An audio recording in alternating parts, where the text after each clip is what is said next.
Fils d'élu et élu lui-même depuis plus de 30 ans, François Poupogne a choisi de ne pas choisir entre ses passions régionales et ses aspirations nationales, à tel point qu'il est considéré aujourd'hui comme le 5e député de la Corse. Une dénomination qui n'est pas sans soulever quelques interrogations sur son parcours et ses discours, avec ou sans filtre.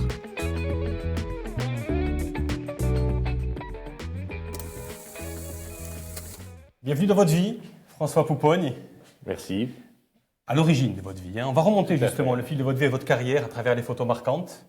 Et là, j'en ai quelques-unes de photos marquantes. De belles photos d'ailleurs. Vous avez de très belles photos dans vos albums. Et si vous voulez bien, on va commencer par là. Ça, c'est ma grand-mère, voilà, Jeanne Poupogne, une épiétrie, avec mon frère et moi. Voilà, donc, c'était une piétrie de Sorbolane, enfin en fait, elle était de Caire. Ah, vous n'êtes pas originaire de cette petite Talade. Non, en fait, l'origine, c'est Sorbolane et Sorbolane. Caire par ma grand-mère et Altagène par mon grand-père. Et ensuite, quand ils se sont mariés, ils ont construit, la maison familiale était sur la commune d'Altagène, limitrophe de celle de Talanne, et eux, mes grands-parents, ont construit sur Talanne. D'accord. Voilà, c'est comme ça que nous sommes retrouvés à Sainte-Lucie. Vous êtes deux dans la famille. Oui. Vous êtes le petit. Oui. Hein, vous êtes le petit. Comment ça se passe au village? Au village, vous ne naissez pas en Corse. Non, Hein? parce que ma mère est continentale, elle est originaire de l'Ain, donc je suis né à Nantua dans l'Ain. Mais la Corse et le village, c'est toutes les vacances, voilà, donc avec la grand-mère, les parents et la liberté. Voilà, et le bonheur, parce que ça n'a pas l'air d'être trop le bonheur là sur la photo. C'était particulier parce que quand on arrivait au village, les 2 premières journées étaient un peu terribles. C'est que mon père voulait à tout prix nous faire connaître la famille, donc on faisait d'abord le tour de toutes les maisons de Sainte-Lucie.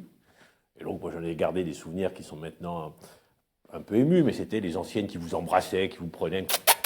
Et puis après, une fois qu'on avait fait Sainte-Lucie, on montait on faisait la sieste, et après le lendemain on montait à Sorbolane, où c'était rebelote, on faisait le tour de tout le village, alors voir la famille d'abord, et puis ensuite tout le Sorbolane, on voyait. Alors c'était bien, parce que ça m'a permis de les connaître très tôt, et de toujours les connaître, donc c'est des gens que je continue à voir, hein, pour les plus anciens. Et puis alors le lendemain, on allait aussi chez le coiffeur. Parce que mon père arrivait, nous mettait chez le coiffeur, qui nous faisait la coupe d'été. Voilà, donc on nous coupait les cheveux et on commençait les vacances. Et puis les vacances, elles se terminaient. Et j'ai l'impression que ça, vous allez me dire si je me trompe, c'est la fin des vacances. Pourquoi? Parce qu'on voit les volets fermés. Oui, moi c'est quelque chose qui m'a toujours un peu traumatisé. C'est-à-dire que quand on finissait les vacances, donc là il y a mes grands-parents et les cousins, les cousines. Oui, vous savez qui y a là d'ailleurs? Il y a mon grand-père, ma grand-mère et la cousine germaine de mon père. Et puis après c'est des amis que certains je connais, pas d'autres. Voilà, c'était la famille Poupogne qui était là. Et mes grands-parents avaient toujours l'habitude de recevoir. Il y a d'ailleurs une chanson au village qui dit que les Poupogne aiment recevoir. Voilà. Donc on essaie de perpétuer la tradition, mais quand on voit les volets fermés, moi j'ai gardé un petit traumatisme, c'est quand on partait, on fermait tout, on fermait, voilà, parce qu'on partait pour 1 an, on revenait, après on est revenu l'hiver, mais on partait l'été, donc une espèce de traumatisme, moi j'ai décidé que la maison serait plus fermée, qu'il fallait qu'elle vive. Voilà. Les parents, vous en avez parlé, présentez-les-nous un petit peu. Mon père, ma mère, hein, Jacques-André Poupogne, qu'on appelait André, qui était instituteur, et ma mère qui est toujours vivante. Mon père est mort en 85, ma mère qui est toujours vivante, elle était assistante sociale. Ils se sont rencontrés sur le continent, ils se sont mariés, et voilà.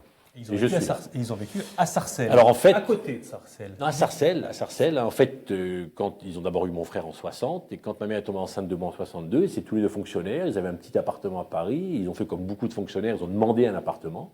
On leur a dit, il y a des appartements tout neufs à Sarcelles. Et donc ils sont arrivés en février 61, un peu plus tard d'ailleurs à Sarcelles. Et moi je suis né en juillet 62, donc ils sont arrivés en février 62 à Sarcelles. Et on a vécu à Sarcelles. Donc, mon père était instituteur à Pierrefitte, à côté. Ma mère travaillait à Paris et à côté de Sarcelles après. On quitte un peu Sarcelles, ou je ne sais pas si on quitte vraiment Sarcelles, mais on va là. Mettez-vous là, François.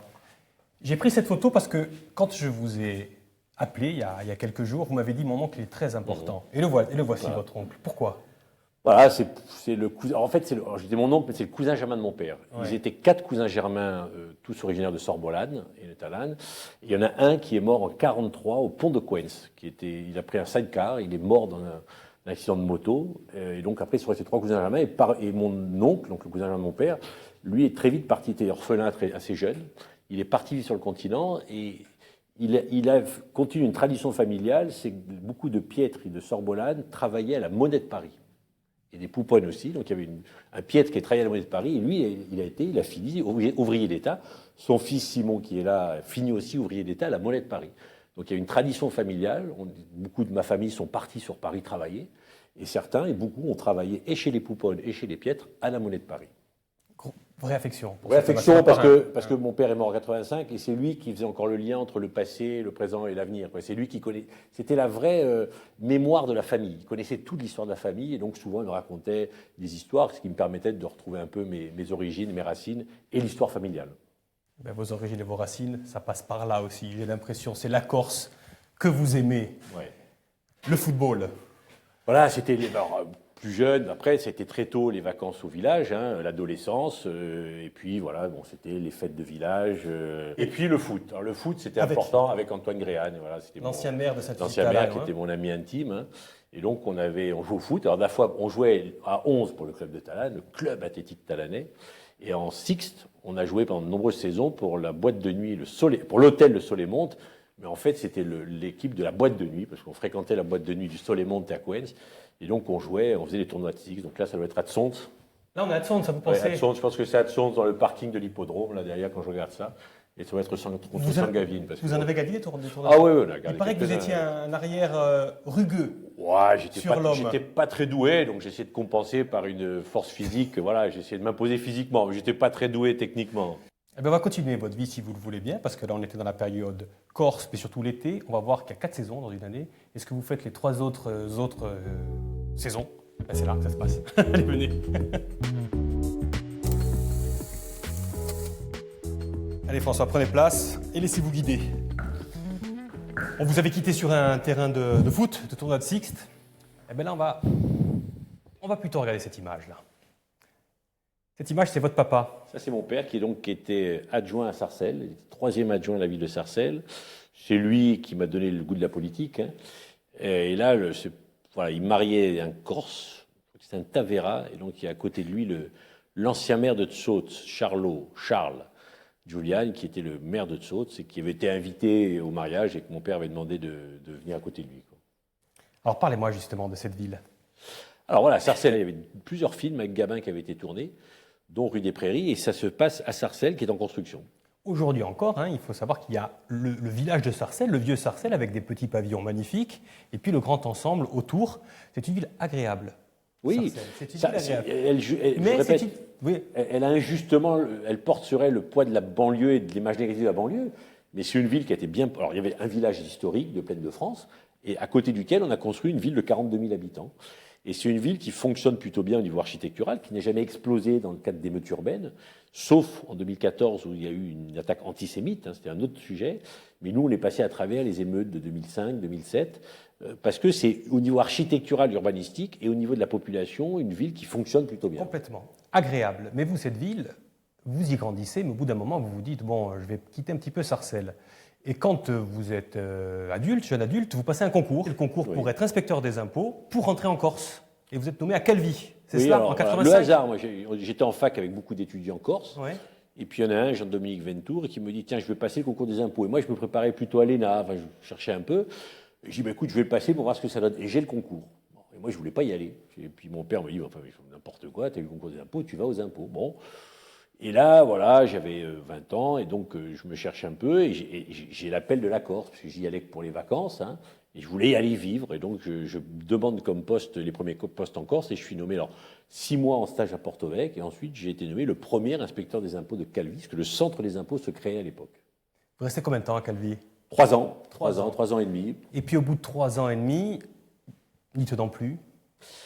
Alors, à la fois, c'est des années exceptionnelles parce que j'ai découvert la Corse telle que je ne la connaissais pas, parce que je la connaissais à travers le prisme Vous la des fantasiez vacances. un petit peu finalement. Je l'idéalisais, Ouais, c'est normal, et donc ouais. j'ai voulu la désacraliser, et c'était plutôt une bonne chose de l'avoir telle qu'elle était.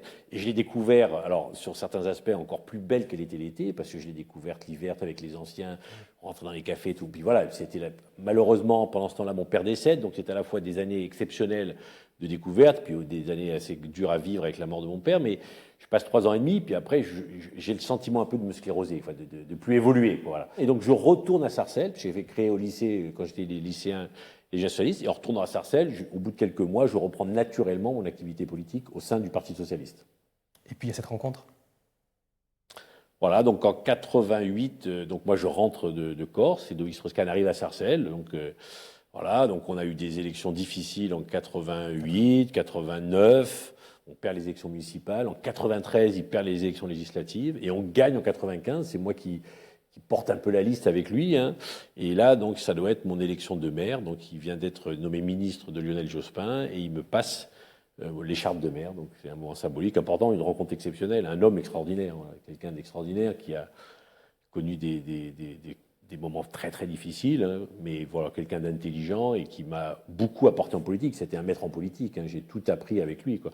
Même si on était complémentaires, à la fois je pense que je lui apportais la connaissance du terrain, la proximité, et lui il m'a apporté d'abord de la manière que rien n'est impossible en politique et qu'il y a toujours des solutions, et il avait une capacité il a une capacité à trouver des solutions intelligentes tout de suite que peu d'autres hommes politiques ont. Enfin moi j'en fréquente beaucoup, sincèrement c'est d'un très très haut niveau. Donc il vous lègue ça. Oui, il vous lègue son écharpe de maire et vous vous engagez vraiment à fond. Et si vous voulez bien, on va voir un petit peu votre engagement à l'époque à Sarcelles. Il est toujours au téléphone, ou presque. Le maire de Sarcelles est un homme occupé. Il doit gérer l'une des villes les plus pauvres de France. 56% de logements sociaux, 20% de chômeurs. Difficile d'y arriver sans l'aide de l'État. Isabelle, dans quelle classe au CP? Non. On demande aux villes les plus pauvres de s'occuper des populations les plus fragilisées. Il y a un moment, on ne peut pas réussir un exploit tous les jours. Et c'est vrai que si l'État ne nous aide pas avec des dotations importantes, s'il n'y a pas une solidarité nationale sur ces quartiers-là, beaucoup plus importante que ce qui a été fait depuis plusieurs années, eh bien on n'y arrivera pas. Et la crise d'aujourd'hui sera décuplée demain. Dès le début, François, dès le début, vous faites appel à la solidarité nationale. Oui, parce que Sarcelles, voilà, c'est le symbole de ce qu'il ne fallait pas faire en France. Un grand ensemble construit par l'État, la Caisse des dépôts, qui a été peuplé à la fin des années 80 uniquement par des gens en difficulté. C'est-à-dire qu'on a concentré la difficulté et la misère sans donner aux collectivités les moyens de faire face. Voilà, alors, donc moi, ma grande satisfaction, c'est que depuis que je suis député, j'ai fait en sorte que la péréquation augmente. J'ai réussi à prendre plusieurs milliards d'euros sur 10 ans aux villes les plus riches pour donner aux villes les plus pauvres. Voilà. C'est une petite satisfaction personnelle. J'ai été celui qui s'est peut-être le plus battu à l'Assemblée nationale pour le faire et j'y suis quelque part arrivé. C'est-à-dire que s'il n'y a pas cette aide nationale, on nous demande de nous occuper des populations les plus pauvres, toujours de plus en plus pauvres, sans moyens. Et c'est juste impossible. À condition, François, d'accepter de dire à la France entière « ma ville est pauvre ». Et j'ai envie de vous dire, est-ce que ça ne serait pas un petit peu une solution peut-être ici en Corse de dire « nos villes sont pauvres », que nos élus disent ça, pour avoir peut-être un peu plus l'aide, la solidarité nationale? Ça, c'est un vrai sujet. C'est vrai que ça peut paraître atypique en Corse. Ça a été long, mais certains y sont arrivés, puisque maintenant l'ANRU, par exemple, intervient à Bastia, à Ajaccio et à Porto-Vecque. L'ANRU, on rappelle ce que l'agence nationale, c'est l'agence qui rénove, dont j'ai été le président pendant 3 ans, qui rénove les quartiers difficiles des villes, des quartiers les plus pauvres de France. Donc il y a à Bastia, à Ajaccio, à Porto-Vecque, ce qu'on appelle des QPV, des quartiers de la politique de la ville. Ils font partie des 1500 quartiers les plus pauvres de France. Voilà. Bon, alors c'est vrai que pour un élu, mais quand on a dépassé ce petit traumatisme-là, on assume d'avoir un quartier en difficulté et on dit il me faut les moyens pour en les sortir. Il y a parfois des élus qui ont du mal à dire à dire à la population, aux électeurs, je répète, à Ajaccio, Bastia, Porto-Vecque, il y a parmi les 1500 quartiers les plus pauvres de France. Allez, on continue. Cette photo, vous avez choisi Strauss-Kahn. Oui, c'était naturel. Voilà, moi, je suis quelqu'un de fidèle, donc il y a Dominique. Qu'est-ce que c'est le meilleur, Strauss-Kahn, par rapport à Hollande? Oui, non. Vous avez choisi mais sincèrement, voilà, tous les deux des qualités. Dominique, c'est cette capacité à être capable d'analyser une situation, à synthétiser, à trouver la solution. Voilà, Hollande, c'est différent. C'est un homme plus politique, qui est quelque part meilleur que Dominique, puisqu'il a fini pendant la République alors que l'autre n'a pas été. Donc, quelque part, en politique, il y a le résultat qui compte, mais qui était plus politique que homme d'État. Enfin, je me comprends quand je dis ça. Dominique aurait été capable, je pense, dans le domaine de l'économie, de sortir la France de la situation dans laquelle elle était. Peut-être plus que François. Voilà, mais bon, l'histoire en a voulu autrement. Mais l'histoire, c'est celle-là, justement. Voilà, c'est celle-là. Quand vous voyez cette photo, cette image, quelle est votre réaction à l'époque? C'est votre ami? C'est mon ami. Donc, d'abord, c'est un traumatisme. Hein. Et tout de suite, je n'ai pas cru à l'histoire qu'on me racontait. Voilà. Les premières images que l'on a, c'est il a frappé une femme, il l'a violentée. Moi, je connais bien Dominique Strauss-Kahn. Il n'est pas capable de violence. Je l'ai fréquenté, je le fréquente encore. Ça fait presque 35 ans qu'on se connaît. Je ne l'ai jamais vu en colère avoir le moindre geste de violence. C'est quelqu'un qui ne sait pas ce que c'est la violence, y compris la violence verbale. Voilà. y compris lorsqu'il pouvait être un moment en colère. Quand il est en colère, il ne s'exprimait pas. Mais jamais, quand on l'a expliqué qu'il avait frappé, c'était impossible. Moi, quand j'ai dit aux médias tout de suite, mais c'est pas possible, ce n'est pas l'homme que je connais, que je connais bien, il n'est pas capable de violence. Voilà, Ça veut dire quoi alors? Qu'est-ce qui... Non, mais je crois qu'au début, on a inventé une histoire, on l'a jeté en pâture. Enfin, l'image est terrible. Voilà, c'est inimaginable. J'espère qu'un jour on saura exactement ce qui s'est passé. Vous ne savez pas, vous, François? Non. Il vous a pas dit? Vous avez dit, François, c'est pas vrai? Non, mais attendez-moi. D'abord, il a été blanchi des accusations de viol. Il n'a pas violé cette femme. Voilà. Mais comment tout ça s'est organisé? Il y a cette histoire-là, il y a l'histoire du Carlton. Bon, voilà, je pense qu'à l'époque. Vous savez, moi, Dominique Strauss-Kahn, longtemps, on en a parlé longtemps, on en parlait d'un jour des présidentielles, il m'a dit « Je ne serai jamais président de la République parce que je suis juif ». Mais c'était bien avant tout ça, quoi. Après, je ne dis pas qu'il n'a pas fait des erreurs, bien sûr, hein, on lui a reproché beaucoup de choses, y compris la manière dont il voulait vivre sa vie, mais c'était son choix. Est-ce que c'est pas ça sa grande erreur, finalement, Alors, d'avoir continué de vivre sa vie? À la fois, c'était son erreur dès lors qu'il voulait devenir président de la République. Ouais. Les deux n'étaient pas forcément compatibles. Et cette image pour finir cette séquence, tiens, c'est vous, député. Vous êtes Député, voilà, député, donc c'est votre. Oui, allez-y. En 2007, pardon. 2007, vous êtes élu En député. 2007, quand Dominique Strauss-Kahn part à New York, ou Washington, pardon, au FMI, donc il y a une partielle, il me demande de me présenter, je me présente et je suis élu. Donc vous êtes élu député et maire. Aujourd'hui, vous ne pouvez plus le faire, hein, avec le cumul des mandats, député et maire. Vous êtes contre cette loi qui empêche le cumul des mandats. Oui. Pourquoi? Oui, parce que je pense, alors je le vis encore plus maintenant qu'il y a plus cumul, c'est que dans quelques années, il y aura des députés hors sol. Voilà. Moi, si j'ai été quelque part, je pense, un bon député sur les problématiques de logement et de banlieue, c'est parce que j'ai été maire pendant 20 ans. Je connais certaines thématiques, et en les connaissant, je suis capable d'apporter une expertise à l'Assemblée nationale, et ensuite de proposer des solutions adaptées aux problèmes que l'on constate. J'ai quand même le sentiment que des députés qui n'auront pas de mandat local et qui n'auront pas connu ce que c'est d'être... C'est un peu ce qui se passe aujourd'hui avec Macron, Oui, finalement. un peu, quelque part. C'est moins efficace. Parce que j'ai une convaincu. question. Aujourd'hui, l'homme politique, il est vilipendé, on dit qu'il n'a pas de pouvoir. Est-ce qu'on a vraiment du pouvoir quand on est député, quand on est maire? Oui, oui. Oui, on a quel Moi, j'ai eu le pouvoir? sentiment... Après, il faut que le politique soit capable de connaître le problème des gens et d'expertiser les solutions. Si on a un politique qui n'est pas capable d'expertiser les solutions, c'est l'administration qui prend le pouvoir. Ce sont les technocrates qui prennent le pouvoir, et là, c'est une catastrophe. Ils ont leurs compétences, les fonctionnaires, les gens de la technique, les technocrates ont leurs compétences, mais le politique doit être celui qui est capable d'expertiser les solutions proposées et de choisir à la fin. Si le politique n'a pas cette compétence, il ne fait que reprendre les solutions qu'on lui propose, et ce n'est pas forcément les meilleures. On va dans une autre pièce? Allez, c'est pour finir l'émission, vous allez voir, il y a encore quelques petites photos surprises, venez avec moi.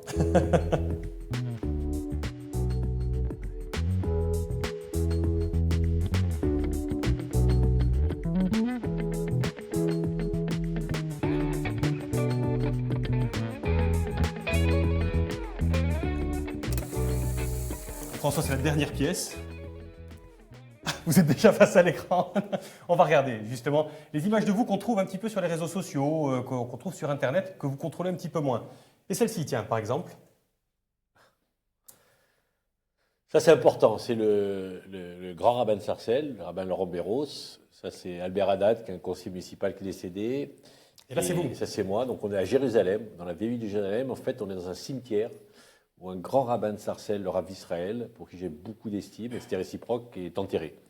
Voilà, donc là, on domine la vieille ville de Jérusalem. Derrière, ça va être même le mont des Oliviers. Et donc, voilà, on était là-bas. Donc, je vais souvent, j'ai une grande relation avec la communauté juive. Justement, et je vais souvent en Israël. C'est ma question, François. Vous portez la kippa, là. Oui. Vous êtes un des rares députés à vous être opposé à la création de l'État palestinien. Oui. Vous êtes pro-israélien. Oui. Pourquoi?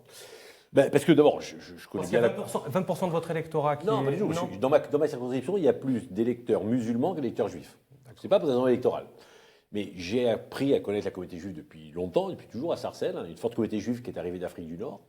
Et donc, ils m'ont initié à tout ça. Et puis ensuite, je suis allé en Israël et j'ai appris, j'ai découvert, et je me suis fait ma conviction. Voilà. Il y a plusieurs centaines de millions d'Arabes qui vivent et il y a quelques millions d'Israéliens et on leur dénie le droit de vivre là où ils ont toujours existé. Alors, il y a le problème des Palestiniens. Moi, je ne suis pas contre un État palestinien. Je dis qu'il faut un État palestinien et un État juif, mais qu'il faut que ce soit les deux qui déterminent ensemble comment ça se crée. Et que ce ne soit pas déterminé unilatéralement par d'autres. Mais moi, j'ai toujours été pour deux États. Les Israéliens sont pour deux États, d'ailleurs. Donc, quand on va là-bas, quand on apprend, quand on écoute, On a une autre vision des choses. Et quand on ne voit ça que de Paris ou que de France, avec une vision un peu biaisée, voilà. Donc moi, j'ai appris à aimer la communauté juive. Et puis voilà, donc il y a vraiment une relation forte qui s'est créée entre nous. Et je répète, je vais souvent en Israël. Et ils ont beaucoup d'estime pour les Corses d'ailleurs. Ils n'oublient pas que c'était l'île des Justes. Changeons d'écran. Celui-ci. Alors, vous les reconnaissez, ce sont les 3 députés nationalistes qui ont été élus. On vous qualifie volontiers de 5e député corse.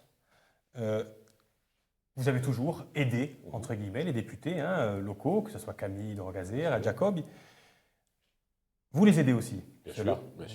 Vous le clamez, d'ailleurs, Bien vous sûr, le bien dites. sûr.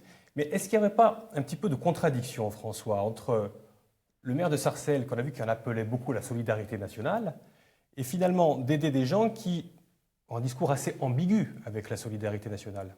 Non. Écoutez, moi j'ai toujours considéré que je n'avais pas à choisir les élus que les Corses choisissaient. Voilà. Je travaillais avec Camille, je travaillais avec Jacob. Les Corses décident, ils votent, ils désignent leurs élus et j'aide ces élus. Je ne suis pas toujours d'accord avec eux, comme je n'étais pas toujours d'accord avec Camille, comme je n'étais pas toujours d'accord avec Paul Jacob, mais je considère que je dois les aider. Alors je sais que c'est parfois une situation un peu atypique, que les gens ont du mal à comprendre. Alors quand j'aide des gens de droite, ils trouvent ça normal, mais après quand j'aide des nationalistes, ils me disent mais toi, t'aides des nationalistes. Je dis non, moi j'aide pas tel ou tel, j'aide la Corse. Voilà. Et je pense que la Corse a besoin d'avoir un certain nombre de relais sur le continent parce que il n'y a pas de secret, nous sommes mal perçus, mal compris. Mais je vais insister quand même là-dessus, François. Vous êtes républicain, on l'a bien compris. On a l'impression que là, avec ces députés-là, la République, on veut la mettre peut-être... C'est un discours ambigu avec la République. Alors, la France est construite en disant qu'elle était une et indivisible et qu'elle faisait fi des différences. Voilà.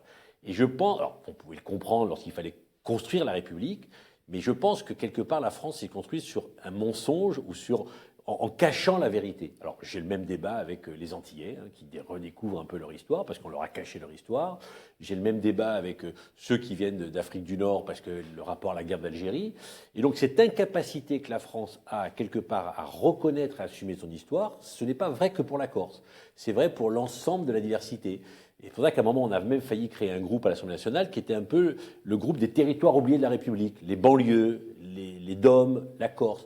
La République a ce problème-là. Et moi, je pense, et je le dis tous les jours à mes électeurs à Sarcelles, et ça n'a pas de rapport avec la Corse, que si la République n'est pas capable de regarder son histoire avec les pages sombres et les pages exceptionnelles qui a été les siennes, la République, à un moment, aura une difficulté et ne sera plus crédible auprès du citoyen. Voilà. Je pense que le temps est venu pour la France de le reconnaître. Il ne faut pas faire de la repentance, on n'est pas là pour se repentir toute la journée, mais de dire ça a existé. Oui, la France s'est aussi construite en étouffant des particularismes locaux, des cultures régionales.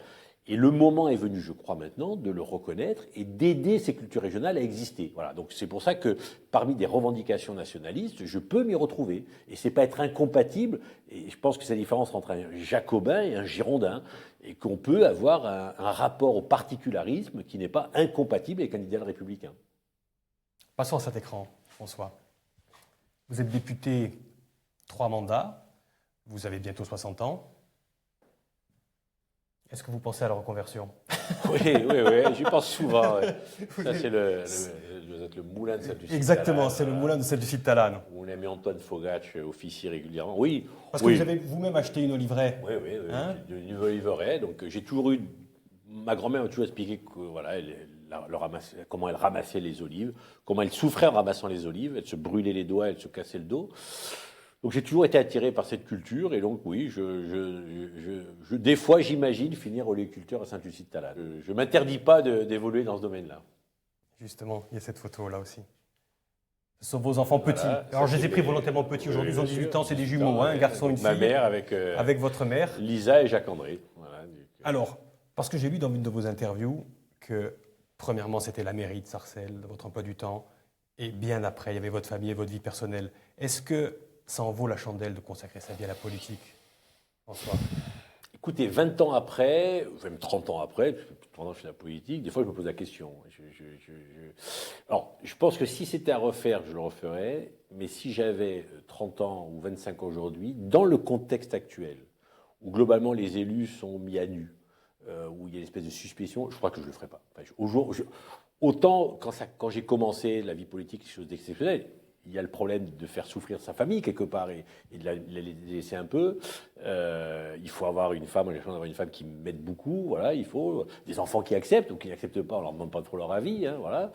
Bon, voilà, on verra bien, mais il y avait un côté enthousiasmant. Aujourd'hui, sincèrement, c'est avec les contraintes, la pression, je suis pas sûr que j'y replongerai. Ça sera le mot de la fin.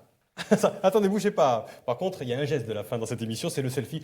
Vous en faites ou pas d'ailleurs? Très peu, un peu. Laissez-vous faire. Voilà, on y va, on y va. Avec vous, c'est un plaisir. Voilà, il suffit de sourire. Ça a marché, vous inquiétez pas.